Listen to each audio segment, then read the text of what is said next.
Guys, we did it again. So a month ago now. Yeah, about a month ago. Oh, what am I saying? A month ago? 3 weeks ago from the Tennessee game. My first live. We lose to Tennessee. Overtime. Heartbreaker. This time, whole team gets hurt. And we lose a close game, tied game with 5 minutes left to Georgia. What's up, Daniel? Daniel Berry Sports Highlights. Thanks for coming to the show, man. You know, it's depressing. I mean, there's only so much a fan can go through. Wow. My Jags are making a comeback right now on the Eagles. I got that right there. We got this show to do. But, you know, let's start the show with some happier news. Some other things that happened around the country. Make sure my mic level's good. FSU loses 35-11 to North Carolina. FSU looking as bad as they can. So at least that rival is being put in its place. 1-8 on the season. I mean, I just could not imagine if we were 1-8 right now. Please. Miami, another game where their defense just looks atrocious. I mean, that Duke offense is not good. They give up 32, 31 points to Duke. So, hey, at least we can take some happy victories in Miami and Duke. Not looking that good. I mean, not Duke, Miami and FSU.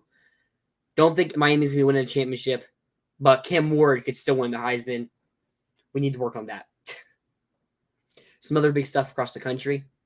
South Carolina boat raced A&M. Don't think anybody saw that coming. Like, maybe upset for South Carolina, but touchdown Jags. Wow. Trevor Lawrence, man. What a guy. And speaking of Trevor Lawrence, Clemson got dogged on by Louisville. Is Jeff Brom a potential head coaching candidate for the Gators in the future?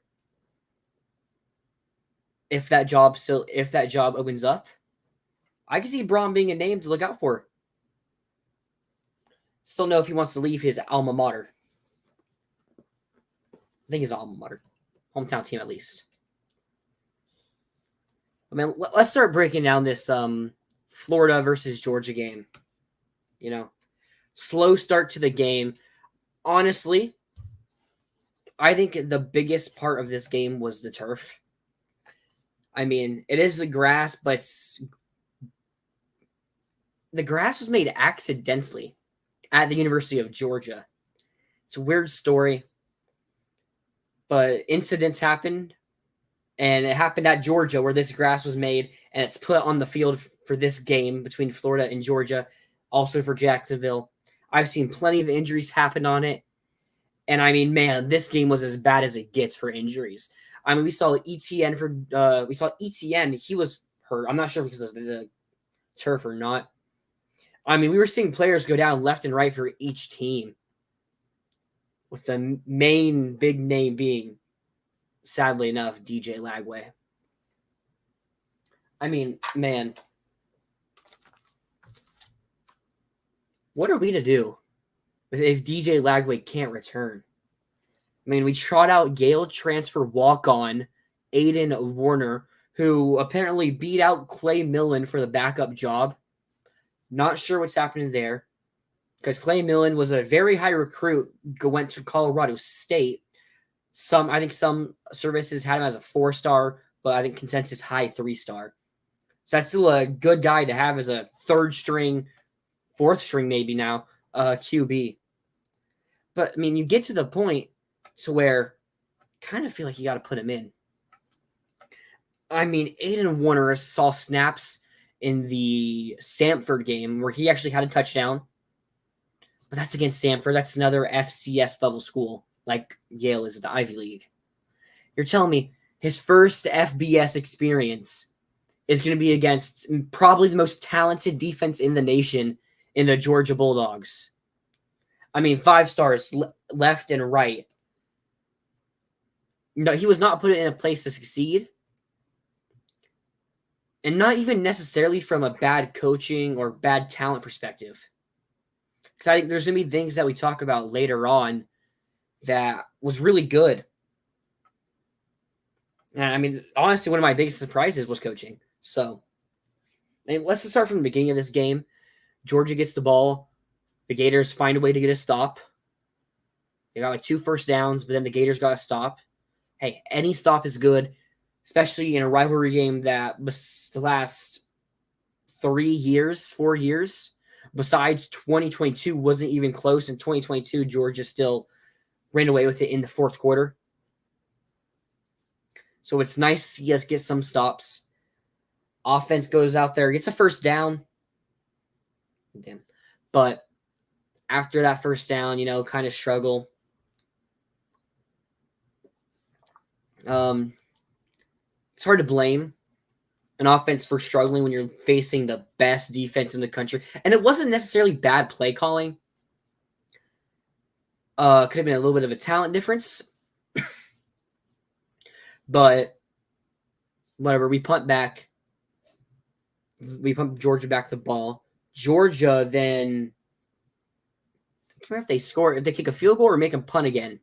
But then we get to the Gators' next drive. I think it's 3-0 Georgia at this point.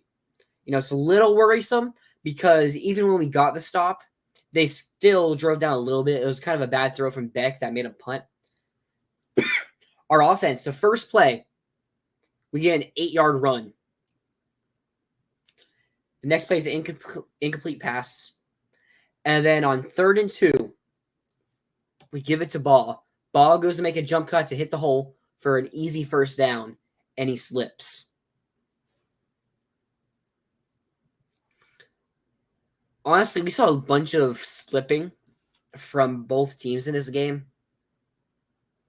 This really was the first big example of it. I mean, there's a bigger one later on, but that could be a big difference because I feel like the offensive line throughout this entire game did as well as they could. And they still did really well. So I'm not even trying to undermine how good they can do. Because this is a very good offensive line when it has some help. But we have to punt it back. And this is where the game starts to turn. Georgia drives down to about the midfield, past midfield. Carson Beck throws his first interception to Devin Moore, throws it into double coverage. Not sure what he was reading. Then Moore gets it, little return. We're about the 40, 50-ish yard line. First play action, deep bomb, Aiden Mizell, touchdown Gators. This is the DJ Lagway that could lead the Gators to an upset and to the promised land, hopefully, in the next few years. Florida, all the momentum in the world, and it's not even close. The next drive, Aaron Gates. Georgia drives down a little bit again, about to midfield. They're on like a second down. And Carson Beck throws into triple coverage. Aaron Gates. And Gates gets a really nice return. Oh my goodness, Saquon is too good, guys. But Gates gets a really nice return. Great field position for Florida. And we do 6 straight runs for nearly 40 yards. We get to the red zone. Georgia then on first down, they finally are able to stop us and make us lose a yard. Then we have an incomplete pass. I'm pretty sure Lagway threw it away. Yeah, because there's nothing open for him. And then on 3rd and 11, nothing really open for him. This Georgia defense is really tough to score on in the red zone, especially if you're a true freshman QB. But hey, you have all the momentum. Take your 3 points. Go up 10-3 on Georgia, which we do. And it was just magnificent, man. I mean, we know we're going to have more opportunities with Lagway to throw it deep. At least we thought. We end up stopping Georgia. They punt. 1st and 10. What's that, guys? We stop Saquon on 3rd down. Nice. But 1st and 10. Lagway does a fake pass. Goes to scramble. goes to make a left cut on his left foot, and he slips. And I was like, man, this turf. He grabs his left hamstring, and he's not getting up.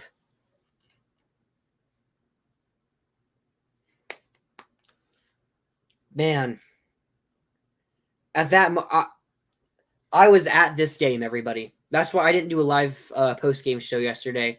I was at this game. I didn't get home until about 10:20, 10:30. I had lost my voice. I'm already doing my best to do this right now. I was in the Florida section, obviously. Myself included. Everybody. The reaction of just disbelief.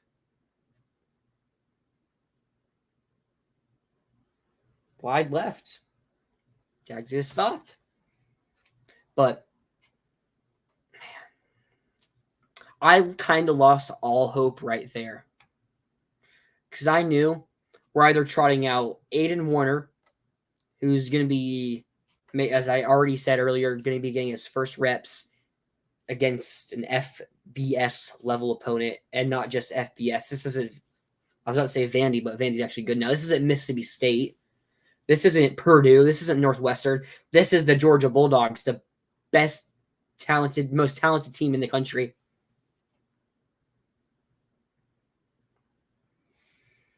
Warner comes out there. I do like what Billy did. He kind of showed that he wasn't scared to throw it. Although I kind of feel like he digs into that a bit too much. But fans are all going to have their different opinions on how that should have been ran. Probably should have ran it more. But that's not something I'm going to complain about. Punt to Georgia. Defense still gets a stop. They put us in bad field position. Then number 7 for Georgia, their corner, I can't remember his name off the top of my head, makes a big hit on a screen. Oh, my goodness. See, everyone loves to talk about arm strength and how far you can throw it. But underrated part of arm strength is being able to throw it fast on those RPO screens. Because you watch that ball, it hangs in the air forever. You can blame Elijah Badger as much as you want for giving up that hit to DK. But doggone it, that ball needs to be there like a second earlier so DK can react and try to win that one-on-one. If he wins that one-on-one, we're getting a first down plus 15, 20 maybe yards. Then we're talking the difference of, well, we end up punting. Georgia drives down the field enough to where they get to a 53-yard field goal. They get it. They kick the field goal. They make it. It's 10-3. We have a minute 48 left. And I'm thinking, okay, I mean, we're probably taking to half. Which Billy probably is also thinking. He calls run plays with Jacoby Jackson. And the offensive line's creating space. Jacoby Jackson hits it up. And then we're able to run. We get to about the 44-ish yard line, 40-yard line. We're at a 4th and 4 with 10 seconds left. Decide to go for a quick play. No timeouts. And it's a quick screen to DK. A tight throw. That was a great throw by Warner. Great catch by DK. And we're able to get a 53-yard field goal. I mean, hey, that was impressive. I mean, if this offensive line can keep doing this in the second half, we have a 7-point lead. We get ball to start the second half. I actually started to build my hope back. You come back from the second half. I have some hope. First drive, nothing. We just can't throw the ball. I mean, as I was saying earlier, the offensive line was doing as good as it could. When there's a QB in there who Georgia knows can't throw in them, they're just going to load up the box, put 8 in the box against 6, 7. I mean, they had safeties that come down and make plays like Malachi Starks. They get their starting safety and starting star Jonel Aguero and Rod Jackson back. I mean, man, it's going to be tough to run. And yeah, it is. Then Georgia gets the ball back. They drive about midfield. And it happens again. Oh, man, I thought we were winning still. We get pressure. We rush 4. We drop them in the Tampa 2. We act like we're bringing a blitz. We don't. And then Pup blitzes the gap. and makes Beck. What was Beck doing? As he's getting sacked, Beck just throws it up, and then the best fullback in the nation, our best run stuffing defensive end, Jack Pyburn, who's dropped back in coverage, goes up for it, holds onto it as he's being tackled to the ground, gets the interception. I'm thinking Jack Pyburn needs to be promoted from fullback to tight end. That was a great catch by him. Defense showing everything in the world. I mean, goodness gracious, they came out on fire this game, giving up 6 points to the most talented team in the country. They put up 30-something points on Bama, and they're just doing it all. Second. Okay. So let me check something real quick, because I think then what happens next?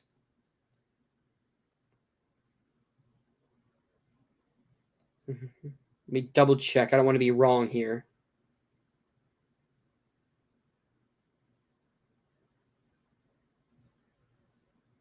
Okay, so that's before half.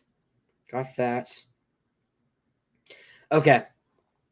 But then after that, we get a first down, but then we end up having to punt. Georgia's offense finally is able to get it. I mean, the defense has been on the field for so long at this point. It's almost the end of the third quarter. We've been on the field offensively probably for all of 2-3 minutes, if that.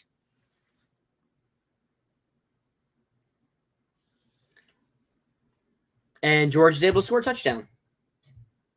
I mean, you're going to give up a touchdown to Georgia eventually. We're not the most talented team on defense, and even though we're playing well, they've been on the field forever. So, it's 13-13. Offense still isn't doing anything. But we actually get some momentum. We get a 9-yard run, 8-yard run. Then we get to a 3rd and 10, and I'm thinking, yeah, we're not converting this. Aiden Warner somehow does. He makes a 10-yard pass, exactly 10 yards. And we get the first down. After that, we end up getting stopped. We're at the Georgia 33. Sorry. I forgot to mention, on this drive, there was a Georgia unsportsmanlike conduct for a throat slash that the Georgia player did in celebration, just his hands. They call it, so they have to punt from there. I mean, they have to kick from like the 25, whatever. So we get the ball at the 35-yard line. Good field position. Get a little bit of a drive going, 2 first downs. But then we get to like a 3rd and 2, 3rd and 3, or 4th and 2, 4th and 3.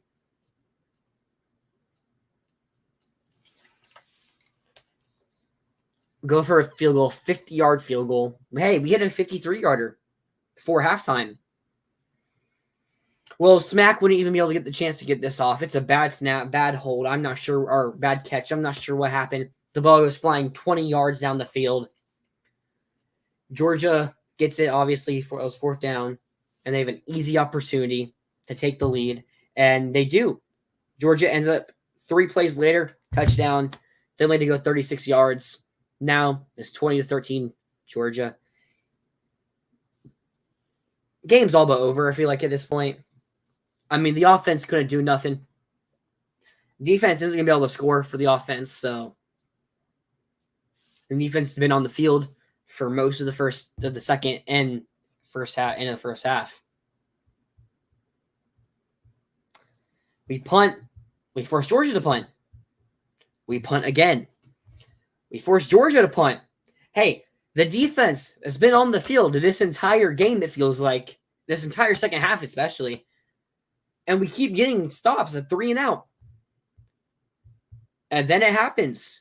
26-yard pass to Elijah Badger. Big run, holding call, 1st and 10. So now it's 1st and 20. We get a nice 8-yard run. And then the next play, Jacoby Jackson takes it into the end zone.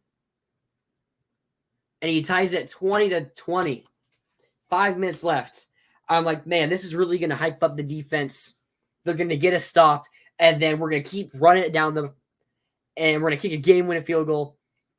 Well, it starts looking that way. First play, 5-yard pass.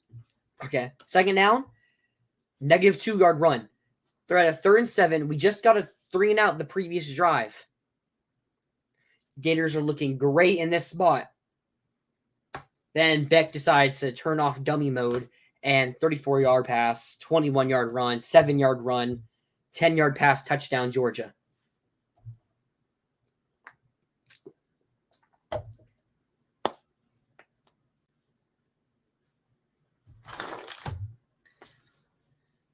Oh, man, it's hard to blame them. I mean, it's like you do have momentum because the offense got the score, the crowd, Florida crowd's into it.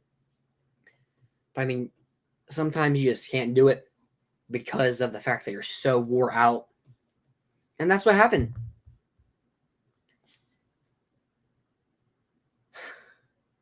After a touchdown, the first play, Aiden Warner throws a horrible pick six. Or not pick six, sorry. He throws a horrible pick, and then 2 plays later, touchdown. This game's over. Yeah. I mean, what can you ask from Aiden Warner? I mean, they're down to your 3rd or 4th string running back. There's just not much you can ask of him. And guys, like, what do you guys think of the game? Like, what did you like and not like from the team? It's like, I feel like we did all we could with what we were given. The Gators, without starting QB, backup QB, possibly, we don't know yet, the 3rd string QB. We don't know if he's got behind Aiden Warner or if Warner beat him.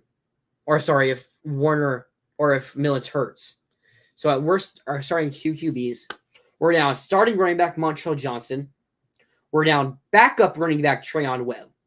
Although I do think our running backs are so good, so that's not much of an excuse. It's just, some more of the numbers.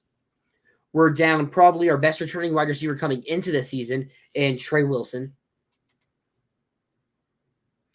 On the defensive side of the ball, corner 1, Jason Marshall out at the beginning of the game. Corner 2, Devin Moore gets hurt after the 2nd interception. Corner 3, Jakeem Jackson's been out for a couple weeks, maybe over a month now. Corner 4, Dejon Johnson gets hurt in the beginning of the 3rd quarter. So corner 5, Cormani McClain, he's now our corner 1. So they know we have to play at our 2nd quarterback spot. Because, I mean, how many teams have 6 quarterbacks that they feel like they can actually put on the field and they don't have to redshirt? Is now our backup safety, Jaquez Bridges, who had been starting safety because the starter, Asa Turner, has been out since he got injured in week 1 against Miami. So then the backup who was starting is now have to start at corner. So now you have to pull the 3rd string safety, Bryce Thornton, into play for already the backup.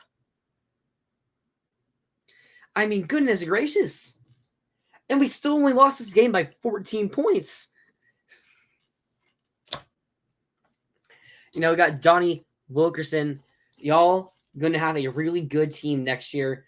I do have some things to say because there are some things that could interfere with that.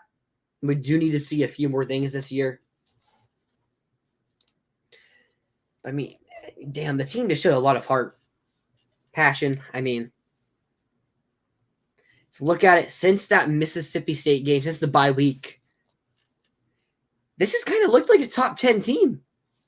I mean, probably Napier for the first 2 years and first month of the season has been horrible at UF. Recruiting subpar, or I'll say talent acquisition has been okay. On paper, recruiting subpar. On the field play, horrible. I mean, but then the past month, since that bye week, destroyed UCF, who just destroyed Arizona. I mean, goodness gracious, that was an insane blowout for UCF. Seemed like they found their guy in Dylan Rizek. So we just 24-13, but I mean, we just ran out the clock. Then the Tennessee game, top 10 Tennessee team, beat Alabama. I mean, they lost to Arkansas, but I mean, everyone's going to have that game. But, like, so we look good against Tennessee. Should have won that game, really. I mean, goodness gracious. It's on Billy for losing that, but you got to give the team credit for really should have won that game. Destroy Kentucky. I mean, we saw this Kentucky team hang with Georgia, though this Kentucky team is on a downward spiral. Like, this is probably the worst Kentucky team we've seen since 2016. 2016? Yes, I think 2016. So there is that. But, I mean, it's still a team that beat Ole Miss, still a team that almost beat Georgia. So it's a team that still has that high ceiling, but their floor right now, their hitting is just bad. So it's like, okay, you still lost that Tennessee game, and those two teams we destroyed in UCF, Kentucky aren't very good. So it's like this Georgia game is really going to be telling of what we can and what we are. And I mean, if DJ Lagway doesn't get hurt, I'm very confident we win this game. I know we have a Georgia fan tagging in. He made a comment about the team being good next year. But I mean, even those early drives, I mentioned how we slipped. So it's like we didn't score in those first three drives. Can't remember exactly. But I did see a lot of stuff that I liked.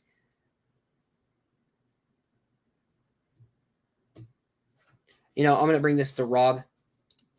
But Rob, when you look at it, when he got the team going,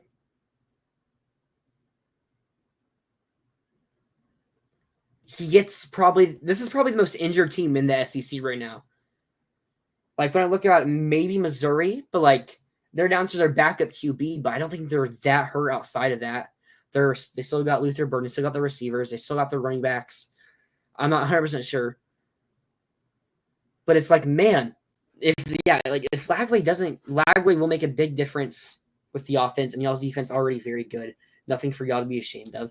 So it's like people are going to point out how Lagway only had 2 completions, which, yes, is true. But the run game was working. Like, maybe that unfortunate slip, a Georgia player making a great play, which, again, this is the best, most talented defense in the country.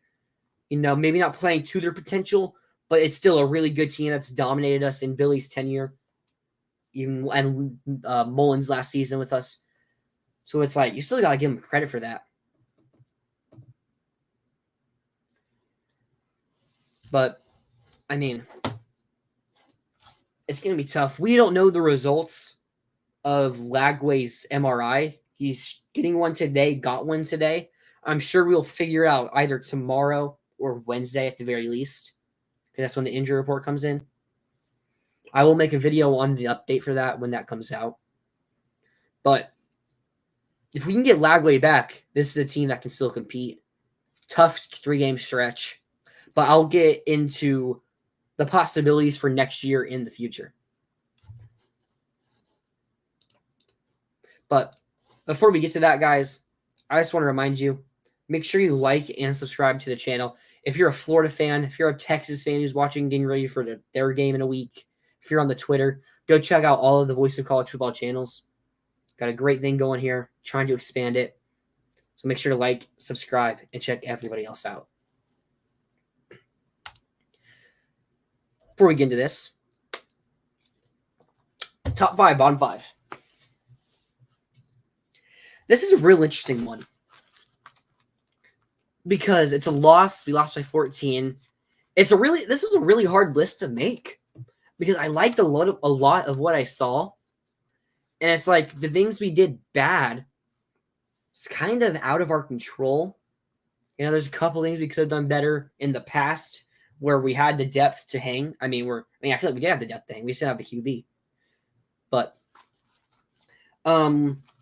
we need a positive note. So let's start with the number 5 on the top 5. This team was very competitive. People were telling me after that Texas A&M game, even going into that A&M game, that the team had completely quit. Billy was 100% going to be fired, which he still might be fired. We'll get into that. But I was told this team had quit, but that's just not true at all. Maybe we see it now that Lagway might be out for the remainder of the season or a couple games or whatever. Maybe we see it. But I mean, man, this team really likes Billy Napier. They really like playing for this guy. I mean, you got to give him credit for that.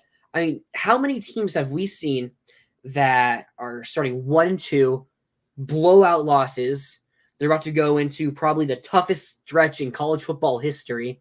That doesn't include postseason games or conference championship games, and still put up a fight that most teams couldn't, even if they're having good seasons. I feel like that deserves a ton of credit, and I'm going to give them credit as a number 5 spot. Number 5, this is even honest, man. I talked about it earlier. We just got to go with the turf, man. The grass they use, Everbank Field. I mean, man, what can I say? I'm a Jags fan, and it's like I don't see as many injuries, but those NFL players, they get used to it playing on that turf. What's that? Okay. They get used to it. But goodness me, that took out everybody. At the start of the third quarter, it felt like 4 straight plays. The Gators, or I think one of them was Georgia, where a player had an ankle or a leg injury of some sorts. I mean, I talked how this turf or grass was incidentally made at the University of Georgia. My voice is still not the best from the game, but I mean, that's the bottom 5. The turf, I mean, it's crazy to blame a field for a loss, but I mean, if there's a better turf, because you could see when Lagway cuts, the turf kind of gives out on him. I mean, that's could be the difference between a win and a loss right there. I mean, number 4 on the good. So this could be number 1. He was this player because I tried to keep it away from players. But, I mean, had an over 87 grade on PFF. Aaron Gates, oh my goodness. I talked before this game about maybe we have a starting battle between Aaron Gates and Sharif Denson. But honestly, I think Gates has proven that he should be the starter. And it's not the fact that Denson's bad. It's the fact that Denson's probably a 7 out of 10, maybe 8 out of 10 right now. Gates is playing like a 9 out of 10 who can only grow higher. His potential is through the roof, and he's definitely proven that he should be the starter. When he got his interception, that first down, he got a TFL on the running back in a great open field solo tackle. Or not open field, but a great solo tackle that we've seen our players miss all the time. The second down, there was a fit. He gets back there, and as part of the TFL on their screenplay, ends up getting called back because Desmond Watson, his hand is so big that I think he grabs the jersey and face mask at the same time. Although I feel like his arm was under the face mask, so it's kind of weird right there. I don't know, but he was part of that tackle, and he didn't commit the face mask. So that would have been another TFL for him. And then he gets to pick. He reads the QB's eyes well, and I don't know what Beck saw. Maybe Beck couldn't see over the 400-pound defensive linemen that are 6'6" in front of him, so he didn't see Gates just crouching behind him. And then Gates just goes off, picks that ball with ease, has a great return too. I talked about it. Has both of his parents were athletes, and he's a Gator. I think they were Gator alums as well. So he is well deserving of this spot. He honestly should be number 1, but I didn't want to put the players that high individually because I feel like it's a great team effort. Number 4. So I talked about this, kind of how we just went back with us being very competitive. Are we going to see the same competitiveness throughout the rest of the season? I mean, that's a tough loss, a rivalry game where you win this game. There's no reason that theoretically you could win now. I'm not saying we would, or I'm not saying I would even pick that. But I mean, if you can beat Georgia and looked like the team could do it, then you could beat Texas, you could beat LSU, you could beat Ole Miss, you'll easily beat FSU. I mean, goodness. But this kind of might kill the team type because we don't know how this offense is going to go out there and look. We don't know who's going to be playing on offense. So the defense, even if they come out hype, I mean, just like this Georgia game, they got wore out because they were on the field forever. I mean, maybe you keep it close in the first half with Texas, which I'll get into later with my predictions. But then there's going to be a point where it's just your body's physically unable to. You're mentally exhausted. I mean, Texas is still a really good team with a lot of athletes. So maybe better offensive athletes, probably better offensive athletes than Georgia. At points. We'll get into that.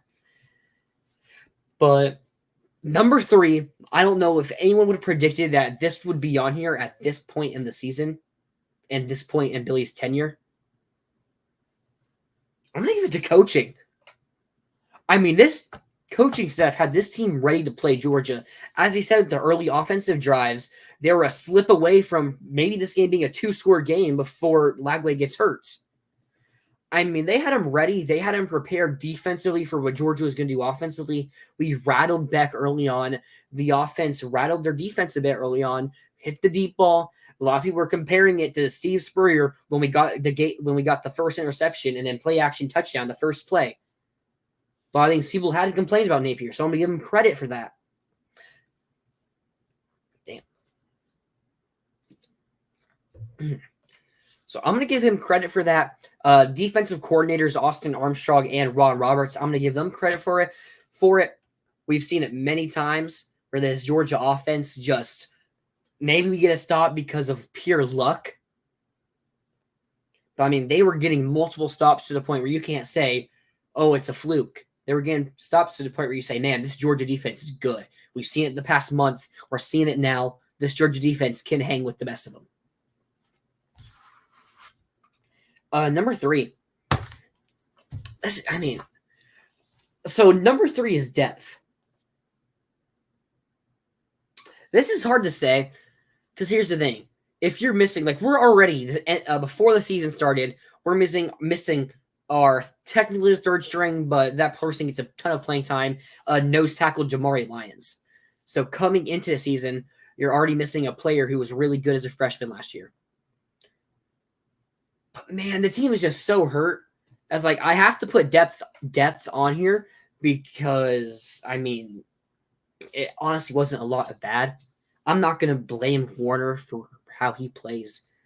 Like, I mean, I just had to put depth on there because it really was probably the biggest coaching mistake you could have made.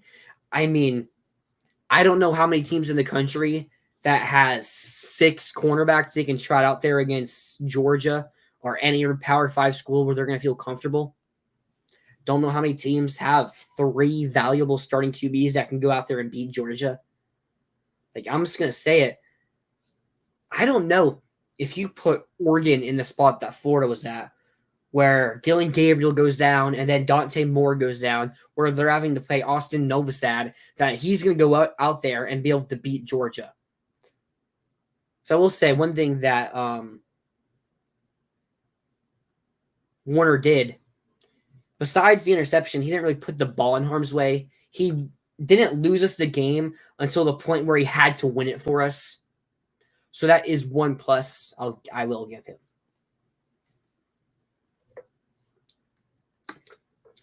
Yeah, I'm sorry for drinking. It's just my bad voice, man. Number 2, I'm going to give it to the offensive line, man. I mean, the unit as of a whole, our tight ends blocked pretty poorly in this game. Don't want to say them, but like their grading wise, they were pretty bad. Especially Arliss. Hayden Hansen, I mean, you're a tight end, he's a blocking tight end in particular, so you would like for him to block better. But he is blocking some of the best linebackers and defensive ends in the country. So I will give him some credit there or some leeway there. But the offensive line, they didn't give up too much pressure until we had to put in Aiden Warner, where Georgia started getting all the momentum. That's when they were able to start getting pressure and confuse the transfer out of Yale walk-on guy. So I'm going to give the offensive line a ton of credit. Even when we got that touchdown with Warner in, it was really all because of that offensive line playing great. We got some great blocking from Elijah Badger on that touchdown run. Badger blocks 2 guys and allows Jackson to cut into the end zone for a touchdown. So I'm just going to give the O-line a lot of credit. I thought they blocked well early on, too, when Lagway had the ball. And then if Lagway stays in the game, it does add more of a threat with him running, so the defensive line can't just focus on the running back. He really changes that game so much. But I'm going to stay with where I was. got to give the offensive line all the credit. Not all the credit, but a lot of the credit. Number 2. This puts Florida in a really interesting position here. Because you look at it, as much as I talk about how well we have played the past month of football, starting with that UCF game, it's like, man, that's a team that, if this is the team that started the year, we're probably not looking at a 4-4 start. Maybe we're probably looking at us beating A&M, because A&M didn't really play insanely crazy that game. But like, that's probably a win against this team. But you have to look at it. This puts the administration, the boosters, the athletic director in an interesting spot for they have to decide to keep Napier or not. Because here's the thing. I had Donnie, the comment, he said earlier, we're going to have a really good team next year. Which could be true. I do kind of lean that way on what it could be. But it's also like, man, if this team just loses so many more games, to where you have a coach who has 3 straight losing seasons, and including back-to-back 5 and 7 seasons, recruiting class is already in the dumps. Can you keep him? Can you look in the mirror and say, man, just because we have the potential to be good next year, I don't know how the end of the season is going to play out. I'll get into that. But, man, it really makes it a really difficult job on these guys.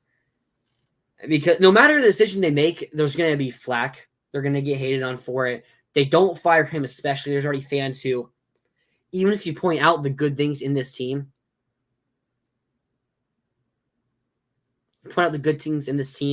they're just going to knock it off as we still lost. Because to some people, all that matters is your record, and they don't care about the future. They just care about what already has happened. Well, I mean, Donnie says it right here. Tough schedule. Y'all stay tough. It will pay off next year. I mean, what if we keep Billy and players do transfer? I mean, I'll get into that. I don't want to get into that now. Number 1 is the defense for good. This is a pretty easy pick. I mean, man, this defense was so bad at the beginning of the season.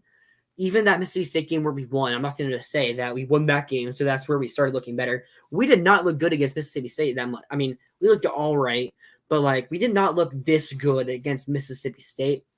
But man, this defense just keeps getting better and better. They're probably facing the best offensive line they've played so far. Maybe Miami better. I mean, maybe Miami is better, but like Georgia's definitely the most talented offensive line they've played so far. And we were still getting pressure. We were still making a bunch of nice run stops. We were still getting TFLs. In the past 4 games, this team has 8 interceptions. I'm pretty sure all of last year we only had 3. I mean, man, you just got to give this defense all the credit in the world. The game, we're having a backup QB who isn't doing anything. And the defense still goes out there and gets 3 and outs and gets stops, gives the offense a chance to stay in this game. So you just got to give your flowers to the defense. And I'm going to be really intrigued how this defense ends the year. Because I think this defense ending the year on a good note, even if the record might not signify it, will really tell the future of this program under Billy. Number 1, the bad. I mean, there's really no other options than injuries. I mean, I already told you guys earlier. I don't know. I don't think it's necessarily a strength and conditioning thing because, like, getting these legs injuries on this field, it was happening with Georgia too, and it happening with so many players. Maybe they need to hit legs more or something. I don't know how that works. I'm not a doctor. I don't have a degree in sports medicine. But the injuries really killed us and really, I'm not going to say lost us the game because this is still the second best team in the country. So we still could lose this game even without these injuries. But really took away from us the chance to see this team at its best. I'll say that. But Mouse is right there. But man, guys, we've talked. So Donnie's already pointed out that this team could look good next year. Our next talking point is going to be about 2025, because I feel like at this point, as a program, all you have to look forward to is the future. I have a weird way of looking at things that's pretty difficult to explain typing out. I've gotten into some pretty long conversations because I've nothing else to do today besides playing this video and watch my Jags, who I assume, unless some crazy miracle happened, took home an L 28-23. Yep. At least I'm going to get a pretty big win in fantasy and advance to 7-2. So I know ball, guys. And my college football fantasy team is back in first place. I put up 1,300 points. Oh my goodness, guys. This team is crazy. I have to show y'all later in the year, especially after I win this title.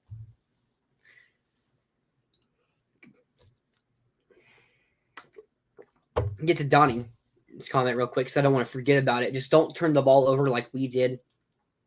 Yeah. I mean, here's the thing, though. We're going to have to score. I'm looking into my Texas prediction. I don't have an exact score off the top of my head at this moment, but once I talk myself through this game, hopefully I don't talk myself into picking Florida. I mean, hopefully I do, because that'll be so much confidence, but hopefully I don't try to overestimate how good we can do in this game. But I will defend it a little bit. Let's talk about Florida's 2025 potential. I'm a big Finn fan as well as my dogs. Yo, did you guys lost. That's right. And I saw, I have Devon A-Chain in fantasy, so he went crazy for me. I saw in that final play, for people who had the bets of Tua Tagovailoa's over, he had it by like 7 yards. And then on the final play, Jalen Waddle trying to make a play, runs back like 24 yards. And that's probably one of the worst beats I've seen. That's as bad as it gets, man. But let's get into the Florida's 2025 potential. Florida's schedule next year, still top 5 most difficult schedule in the country from an early perspective. It is a bit easier. I mean, when you say top 5 worst schedule, it's not easy. I mean, it's not Ole Miss's schedule or Missouri's schedule from this year. But, I mean, compared to this gauntlet, maybe the hardest schedule of all time, it is much easier than that. But we open up the season with Miami again. Or I don't know if the order, but I know we play at Miami. At Miami. I mean, Miami as a road game. That's as neutral site of a road game as it gets, really. And not as home as a neutral site gets, as you'll see, like, when teams will play a bowl game where it's the Sugar Bowl. Is it Sugar Bowl that plays in Atlanta? I think so. Or it was the Sugar Bowl. Where teams will come to Georgia and they'll play in Atlanta. That's basically just a Georgia home game. But let me restart this for the video. What does Florida's team look like in 2025? Well, if we see how Florida ends this season, I think that's going to really determine a lot. Florida still plays Texas, LSU, Ole Miss, and FSU in that order. 3 of those teams are ranked inside the top 16. I think Ole Miss is 16, maybe 15. I haven't really looked at the new AP poll that much. So, how do we end this season? Well, I think the biggest question is, what is DJ Lagway's injury? He's getting his MRI done as of today, November the 3rd on Sunday. We were told he's getting his MRI done today. I'm going to take one last look to make sure we haven't gotten any update on his MRI. Which I have. Okay, I see nothing. So hopefully we'll get that update on Monday the 4th. But to this point, from here... Okay. Without Lagway, this offense is going to be really tough to handle. It's going to be tough for the quarterback, the Aiden Warner or Clay Millen, to handle. Yeah, it's brutal for any team. As we saw versus Georgia, once Warner got in, the team scored 10 more points. I mean, the offense just kept I mean, really, it's just a lot of QB play, man. I mean, you bring in Aiden Warner, and I'm going to give him some points that will make you say, hey, maybe there's a chance. This was his first time playing an FBS level or FBS team at the level of Georgia. Comes in mid-game, probably didn't expect to play. I mean, who expects the backup to get hurt after the starter's already gotten hurt for the season? They probably didn't have a game plan ready for Warner to go in. And if they did, or they probably did, but at a very minute level. So now they're going to have a week to prepare Warner a game plan, get some early drives, maybe find more things that he is comfortable with, and also open up the run game. They did score 10 points on the most talented defense in the country in Georgia. So that is a bright spot. 10 points isn't really a bright spot. But when you look at the other teams we play, Texas defense is still very suspect. It's a good defense. Don't make me wrong there. But it's not as good as Georgia's defense. I mean, I saw in the comments saying the kid only made one mistake. He also didn't do anything to help the team. Because it's not if you don't make the mistake. Because here's the thing. Let's say we go into this Texas game and he doesn't make mistakes. He's still really not that great of a thrower. So we're going to need him either to grow a lot in this 1 week he has to prepare, or we're going to need Billy Napier to come up with a game plan, maybe find some like wildcat stuff to run that can get the defense on its feet. Because right now, if you're a Texas fan, if you're a Texas coach, if you're a Texas player, and you see Aiden Warner is starting, they're 100% committing to stopping the run. And maybe you'll have a couple drives of success that can get us a couple scores. But outside of that, maybe we get a big play. Texas should be able to stop it. It will take a Herculean effort from our offense to just only have a run game and still put up enough points to win. Okay, then you look at the LSU game. So say we lose that Texas game. Go into that LSU game, because this is looking at 2025. The defense is what matters really in these final 4 games. Because if the offense struggles with Aiden Warner, it's just like, man, you can't really blame the O-line for not making space because they're run committing.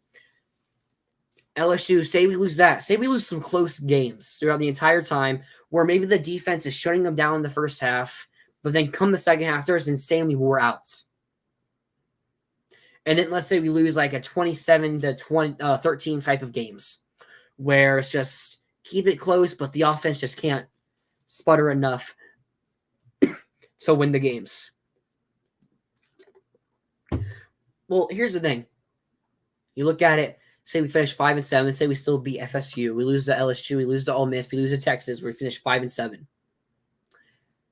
You got to give the team credit, I feel, if they keep those games close. I'm not saying that's what I think is going to happen. I'm not saying that's what's going to happen. But if they keep it close, that defense going into next year is going to have a lot of hype on it. I mean, they're already suffering from a ton of injuries. They'll get, I mean, it's a really young team too. Still can't forget that Florida's one of the youngest teams in the country. So there's no reason to think that the defense would regress hypothetically if they keep playing at this elite level or good level they're playing at. If anything, we should think that they'll get better. I mean, especially if you count the fact that we should bring in some senior level transfers that can help this young bunch continue to grow. You go into 2025, if you're 5-7, keeping Billy Napier at 5-7 from a standpoint of just looking at records, he's 15-18 in his career, I believe, at UF. That's not the Gator standard. There's fans that if we go 5-7 that are calling for his head, even if those games are close, because all they care about is, did you win or lose? They don't care if it's against FCS. They don't care if it's against Georgia. A win is a win and a loss is a loss. I don't really see it that way. I'm on the track that if he keeps those games close, we don't lose a ton of players to the transfer portal. this defense will carry on to next year. I mean, I don't see why it wouldn't. So then you look at the fact that, hey, you played end of year 3-4 top 10 teams, depending on where everyone finishes, another 1 or 2 top 15 teams where you lost to them close, where if you just had a little bit more offense, if you just had less injuries, because I mean, if we're the most injured team in the country next season, or in the SEC next season, then maybe that's a problem that's on strength and conditioning. But I mean, we're the most injured team in the SEC this year, where we probably win some of those games without it.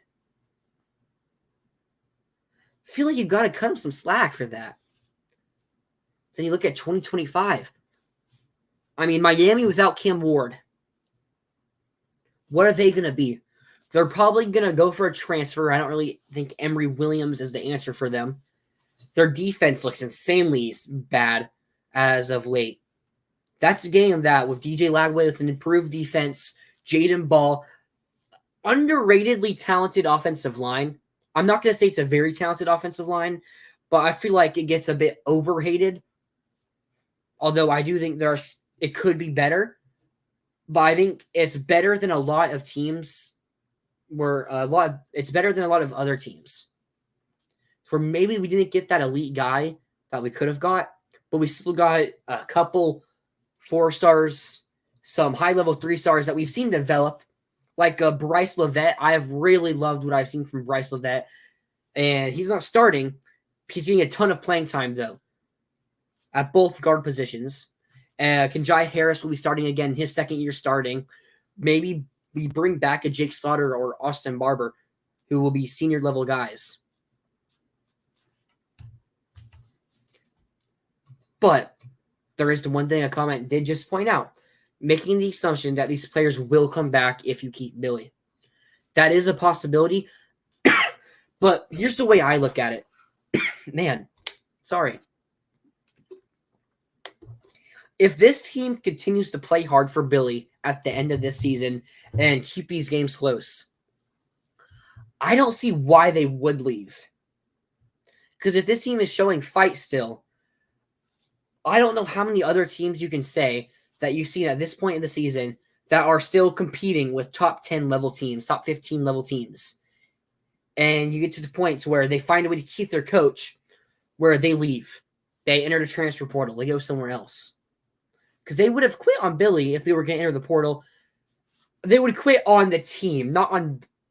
Yeah, they would quit on the team, not on themselves trying hard. But from a teammate perspective, they would go to try to make individual plays to boost themselves instead of trying to make plays for the team to where maybe now they're not getting that sack, but they're still contributing to make the incomplete pass happen instead of going for that selfish sack play that wouldn't even be guaranteed to happen.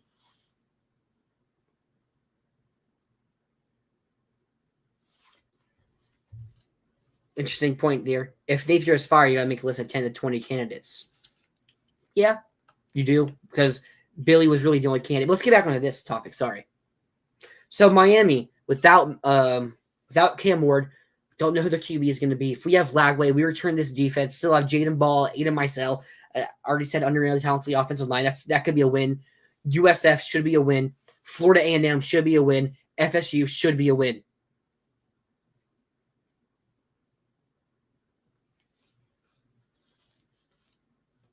Okay. So you're hoping to look at 4-0 in the non-conference. But, we'll say maybe we trip up to an FSU or Miami. Maybe one of them's better. Maybe Miami ends up getting a big transfer QB. So I would hope it's 4-0. Then you look, okay, hosting Tennessee. Tennessee hasn't won here in forever. In my lifetime, they've never won in the Swamp. Nico, maybe he takes that next stride. Maybe he doesn't. The defense is going to lose a lot for Tennessee because they're experienced NFL draft type players. If the offense doesn't take a step, that's going to be a game we're favored in, a game we probably should win. We're going to play Kentucky on the road. Kentucky, they're just going down. We don't even know if Mark Stoops will be their coach next year. Kentucky should always be a win. Ole Miss loses nearly its entire starting lineup, and a lot of their two deep. That's a game that you should probably have as a win, even if it's at Vaught Hemingway. We don't even know if Lane Kiffin will be their coach next year. Heard some murmurs of him going not just to places like Florida, but some other places in the Big Ten or to get out of the SEC. Don't take that with a grain of salt, though. He could stay. So then you look at the rest of our schedule. Hosting LSU. They should lose Garrett Nussmeier to the NFL. I mean, they might not. I mean, that's a game where we've seen their defense. Maybe their defense finally takes that step like ours, I feel like, has. So that's possible. I feel like that's a game that you just don't really trust them to win. They're either going to be probably starting a transfer, or if they keep Bryce Underwood, true freshman QB. Okay, I feel hyped about our freshman QB, so I'll give them the benefit of the doubt. But it's a game on the road in Death Valley, though. I'm not going to say it should be a win. I'm not going to say it should be, but it could be. So then we look at the other games on our schedule at A&M. A&M is getting better and better. That's a game that could go 50-50, but in College Station. So maybe you lean A&M there. Texas comes to the Swamp. I'm going to be honest. Arch Manning's going to be starting for Texas next year, likely. I don't think he's that good. I don't think they're going to lose a lot of their offensive weapons. That's a game that could be a win. Would probably be favored. If what I'm saying comes true in this scenario, that's a game that could be a win. Should be a win. Or not should, but would be favored in.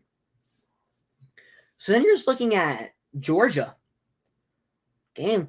I mean, man, we should have beat them this year. No reason to see why we couldn't beat them next year. I mean, that's a game where they're going to have a new starting QB.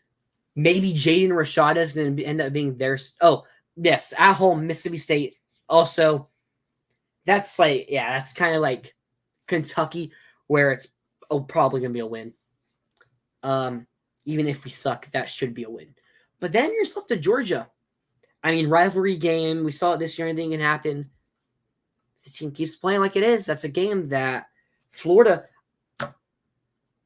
could win. I mean, then you're looking at a team that could be vying for a playoff spot because those could win games. There's probably 3 games on there, 4 games at most that in this scenario would be possible losses. I'd say 2 of those are games where I would favor us. And then 1 is like 50-50. And then Georgia, where we would probably be underdogs. Well, we could still win. That's a playoff team. That's a team that could be in the playoffs in 2025. I just feel like this is something we need to talk about. Now, as I said at the beginning of this, the way we end this season determines that, because if the defense quits and I mean the offense can't do anything and we get blown out, Billy's going to be gone regardless. So I don't want to read too deep into that. I just want to say this team has the talent and potential that we've seen in the past 4 games. And if we continue seeing it, that could be a path we see later on. Could be. I mean, maybe all that still happens, and then Billy just poops the bed again, and we end up being trashed, and then we're just another year down the drain, and recruiting doesn't get better. And then we're just another year behind having to fire a coach. But we would save about $8 million of buyout money.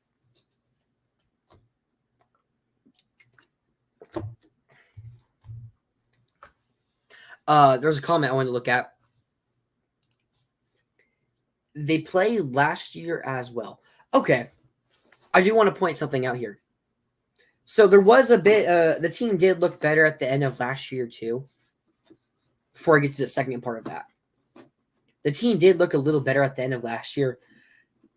That was also against FSU, who got blown out by 60 points. That FSU team, maybe a couple players, got blown out by Georgia by 60 points without Jordan Travis. And then Missouri. I mean, Missouri's just not that good of a team. They weren't elite last year. They were good. Like, we should have beat them last year still. I mean, but again, they're not the level of Tennessee is this year or Georgia is this year. It's where we're hanging with them. And then we see later on Texas and LSU and Ole Miss. Donnie, I see the Gators in the playoffs in 2025. See, I'm trying to decipher something about you, Donnie. I have another Georgia friend who's like, yeah, keep Billy. Because they want us to keep Billy because he sucks. So he's just hyping him up. I'm trying to determine if that's your actual opinion or if you're just saying that so, I don't know, because he wants to keep Billy because he sucks. Because here's the thing, if we just lose out the rest of these games like this badly, if we lose to FSU, it's over. I mean, even with Aiden Warner, we should be able to beat FSU. But I just feel like it's something we kind of need to look at and take a step back, take a deeper look than just the wins and losses. I know at the end of the day, that's all that matters. But I think what matters more than your past wins and losses is the future wins and losses.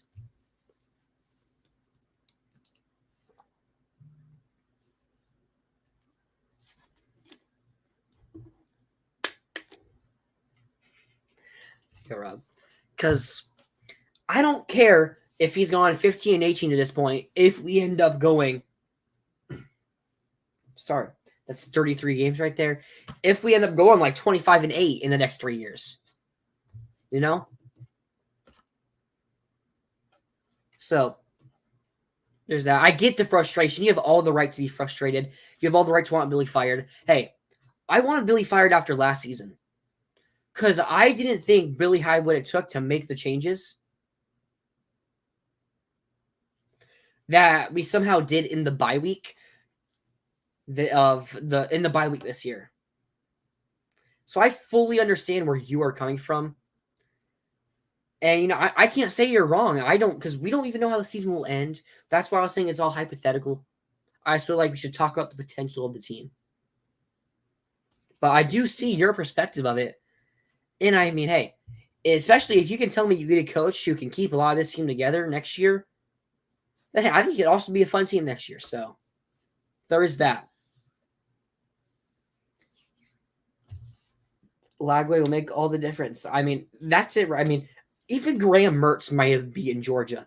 Because Graham Mertz could also, like I said, I know we lost say people call Graham Mertz as a game manager. I think he's kind of underrated from his leadership aspect as well. He has a good arm. I mean, and his pocket awareness is way better than Aiden Warner's was. Aiden Warner had a clean pocket.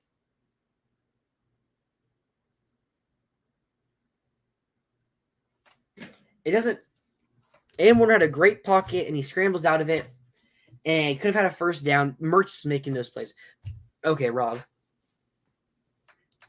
Tyler, what you're not getting is it doesn't take a great to good head coach 4 years.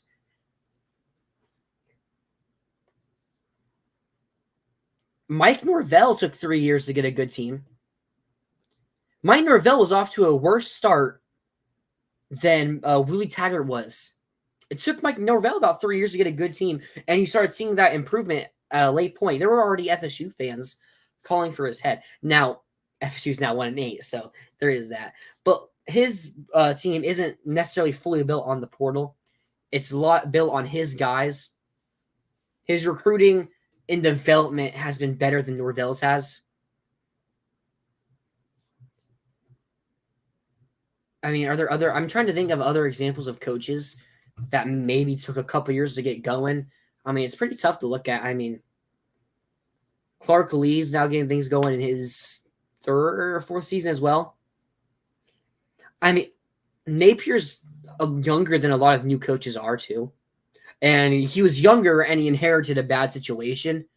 So his young, naive mistakes could also hinder him back to the point to where that first year is just thrown out the window because he made so many bad mistakes. And then the second year, I mean, here's like 4 years to get a winning season. I mean,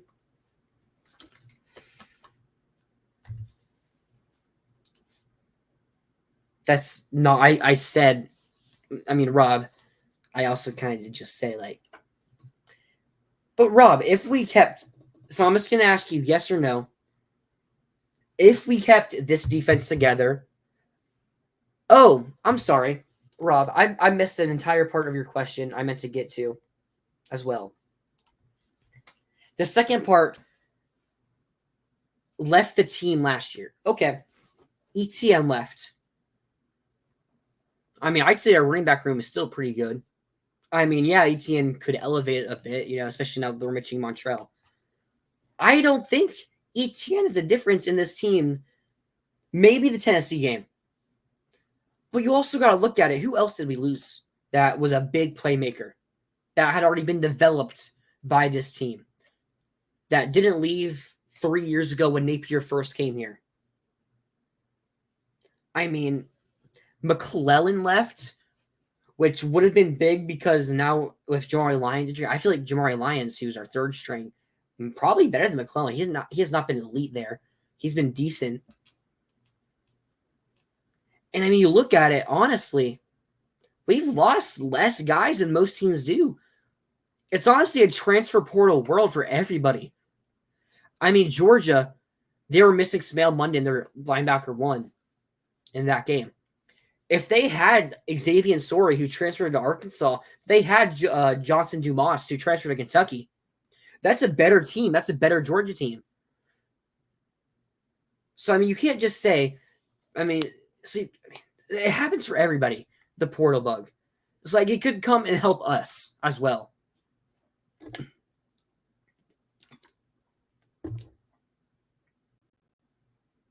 Okay.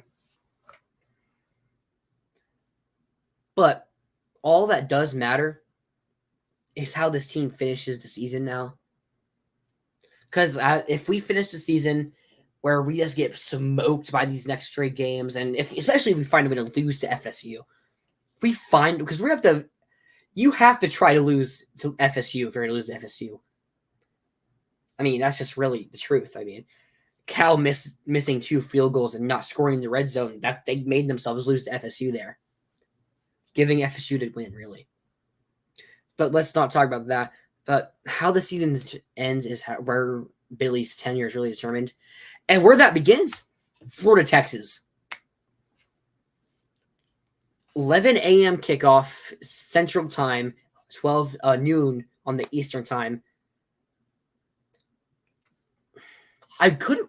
If Florida didn't play Georgia the week before, I think a lot of people would be calling this a trap game. Because if, let's say, we played, I don't know, Ole Miss, and let's say we lost by like 1 score to Ole Miss, people would probably call this a trap game because it's a Florida team that showed obvious improvement. But now that, especially because Florida's missing DJ Lagway, I feel like it's a game where Texas doesn't really have to show all that much to win. Maybe they have to show a lot.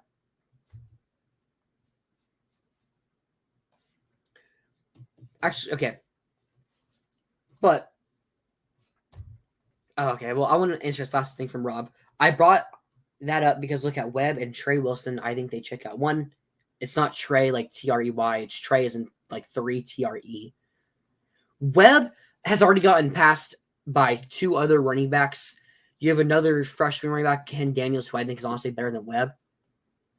I mean, if you're telling me you think Webb's going to be playing over Jackson or Ball next season, Trey Wilson, slot receiver. We saw Aiden Mizell get that touchdown. I've seen Aiden Mizell improve a lot. Trey Wilson isn't as big of a loss. He is a big loss. He's a really good player. We are going to be losing Badger and DK, who are great receivers.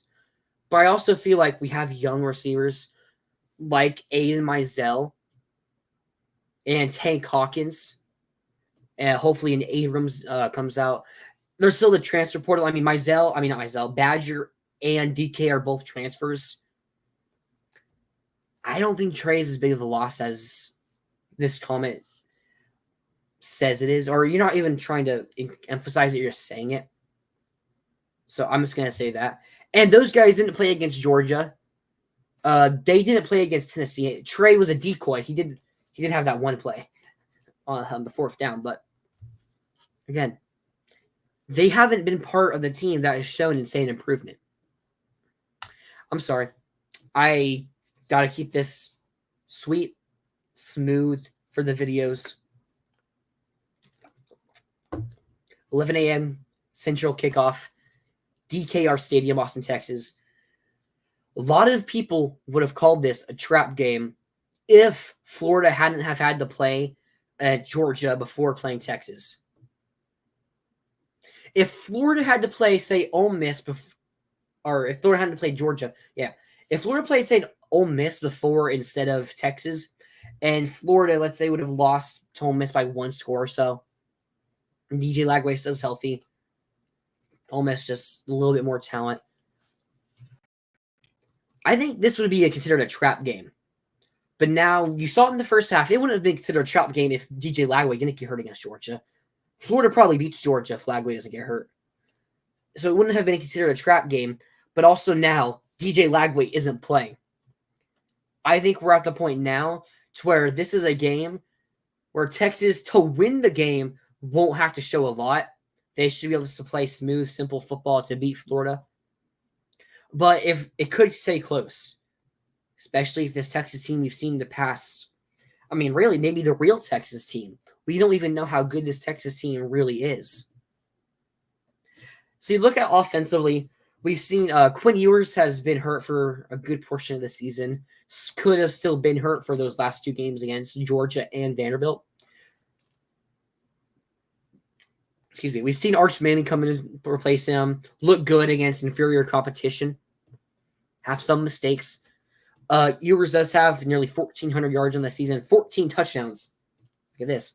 6 interceptions. 6 interceptions. Florida in the past 4 games. 8 interceptions. Just saw it against Beck. Beck had a turnover problem. Florida took advantage of that. Kept it close. So looking at that side of the ball. Texas has also had a lot of injuries on their running back room. Their starting running back and Cedric Baxter, and I can't remember their backup. I'm pretty sure he's also hurt. They've had 3 different running backs who have played. They've all gone decent amount of touches. They've played well against those inferior competitions. They didn't really play insanely good against Georgia. Vanderbilt, back in, they played okay. They have Quinterius Winters with 409 yards and 2 touchdowns. Jaden Blue, 316 yards and 4 touchdowns. And former 5-star out of Gainesville, Florida, Jarrett Gibson, 227 yards, 3 touchdowns. Gibson with significantly less carries than the other 2, yet still having good numbers. Through the air, they've played with different QBs, so, it's hard to get a full gauge of what this receiving room fully is. They have some good names there, talented guys, fast guys. Their leading receiver right now is tight end Gunnar Helm, who I'm pretty sure entered the season as the backup. He has 419 yards and 2 touchdowns. They have one of the best receivers in college football, former Gator commit, former Alabama player Isaiah Bond, 380 yards, 4 touchdowns. They have Matthew Golden with 332 yards and 4 touchdowns as well. They have a couple youngsters in Ryan Wingo and DeAndre Moore, having 328 yards and 5 touchdowns for DeAndre Moore. Wingo 328 and 2 touchdowns. So they have some good weapons, but we haven't really been able to see what Texas is going to do with those weapons.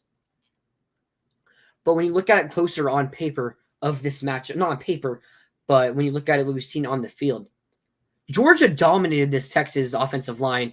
That before this game, people were saying that this Texas offensive line might be the best in the country. They have maybe the number 1 offensive tackle prospect in Kelvin Banks. He's going to be a top 10 pick likely in the NFL draft. They have some good experience outside of him, but he's really the main highlight guy. But Georgia exposed them. I wouldn't say Vanderbilt did.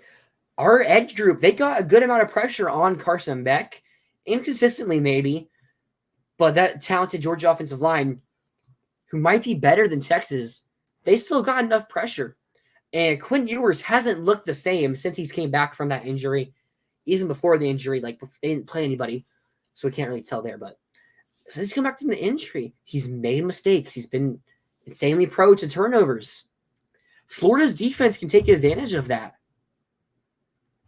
Now, Jason Marshall Jr. out for the season. Huge loss. Didn't really affect us as much from corner one perspective. However, when you go down our corner list, we don't know the status of Devin Moore and Dejon Johnson and Jakeem Jackson. Jakeem hasn't played in a while, so I don't even know if I don't think he's even in question to play. Because then you have Cormani, and Florida was having to play its backup safety who was starting in exchange for a starting safety who's been out since Miami, Nassau Turner. So he had to play at cornerback too, while our corner 5, Cormani, had to play. On that big play that really kind of, when Florida got their touchdown and Georgia came out on a 3rd down, that could have put all the momentum into Florida. Cormani did get beat by the Georgia receiver. And I'd say Texas's receivers are a bit better, but the running backs aren't as good. So you have a situation where maybe you draw it back more often, maybe bring some secret blitzes, some hidden blitzes to come out, spook Quinn Ewers, make him make some turnovers that he's been making this season, and play a good first half of football. I think that's going to be key for something. Because we're getting to the offense now. Offensive line, the run blocking especially has been pretty dang good. It's just the quarterback situation, man. Nobody we play is going to respect our QB. Unless DJ Lagway's injury report comes up and it's not that severe and he can play. Unless that happens, our passing game isn't going to be respected at all. However, we'll give Napier a chance to have a week to scheme up some plays for Aiden that he's comfortable with, that maybe surprises Texas, and maybe gives him a chance to get comfortable. Maybe if you get in a groove, build some confidence in him, and he has a week to watch his own film and see that, man, his pocket was clean then. He's got to trust his offensive line more. Does that happen, though? This Texas defense is still pretty good. They forced Beck to have 3 turnovers as well, just like we did. Outside of some mistakes on Texas, they also did pretty well against that Georgia defense or that Georgia offense. The run game, however, that's where Georgia won this game, where they had Trevor Etienne go crazy on him. So Beck's a way more respectable passer than Aiden is. So if we don't have that passing game from Aiden in any sort of way, really, the run game's just not going to open up enough to be consistent enough to where even if Montreal Johnson is back, even if he's not, if he's not, we still like Ball and Jackson. And all 3 of those guys are really good running backs. But if they don't have enough blockers, it's not going to matter because there's going to be a point to where your defense is going to get to the point where it's worn out and they can't get enough stops. So even if your offense hits a groove, this might be too late. Texas did lose last year 2 high-level NFL draft picks, and I don't think they've really recovered from it. I know coming into the season, a lot of people expected that defensive line to maybe not have as top end of a ceiling, but a way higher floor. But I think it's been a pretty big thing to where it's not the same as the playoff team they were last year.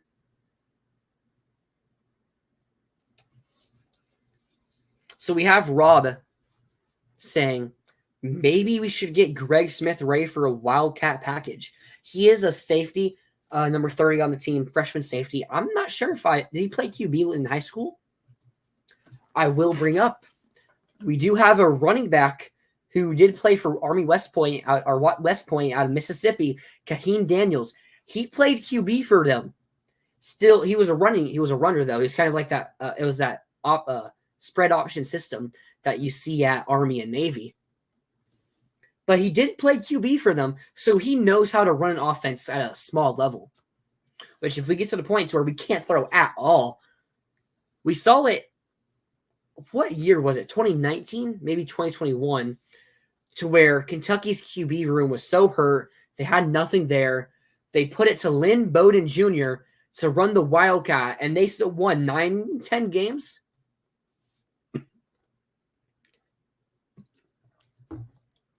So if it gets bad enough to a point where we get there, Maybe you put a Greg Smith there, Kaheem Daniels.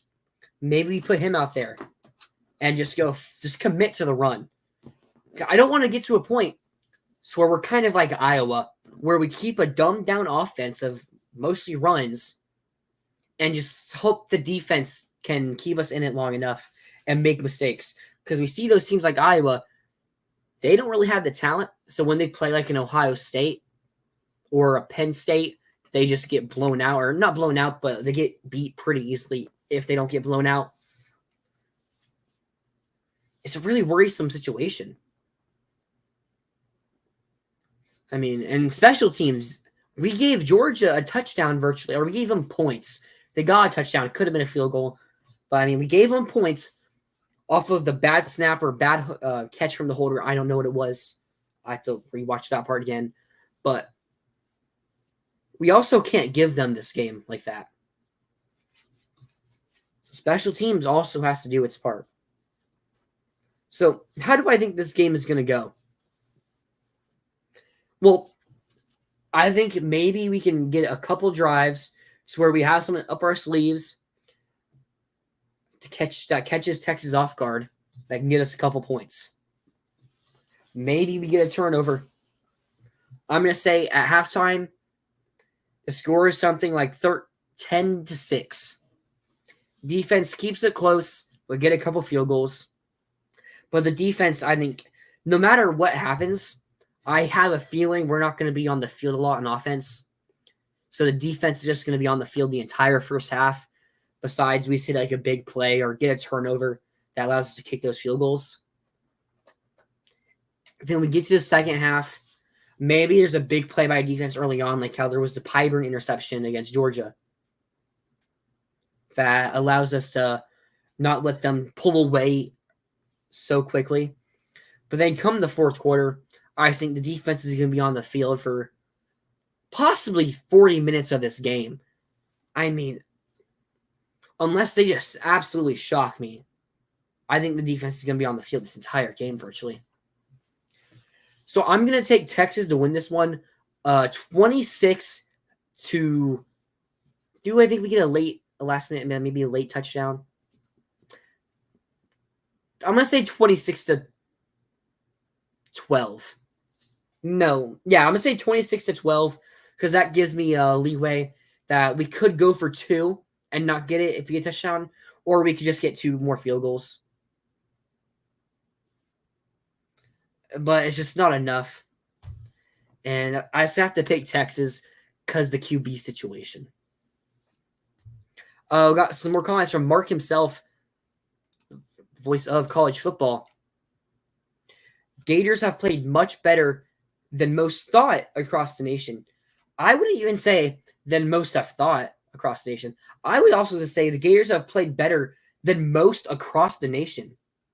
If you take away these big injuries, the Gators likely have 2 top 10 wins, at least 1 with another very close game.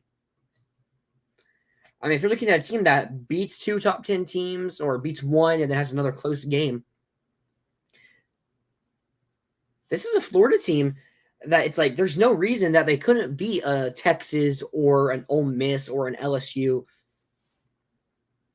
If we stayed healthy, there's a legit chance you could be looking at Florida and like, hey, they might be 5-3 or beat Tennessee. I mean, say we lose Tennessee, still Mertz gets hurt. Might be 5-3. But they beat Georgia. Lagway looked really good. That defense looked really good. Florida could beat Texas. Florida could have beat LSU. Florida could have beat Ole Miss. Maybe there would have been a playoff line there.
We're back.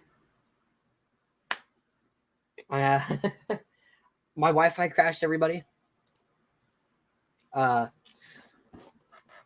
already left at this point, unfortunately. That was not planned to happen. Wi-Fi never crashes, so I don't know why that happened. But we were near the end of our show, at least. Well, updated odds that Nate Peter keeps his job. So the odds that Nate Peter does keep his job really does depend on how we end this season. And it's not from necessarily a win-loss perspective. Like, we have to beat FSU. If he loses to FSU, the odds that he keeps his job are near zero.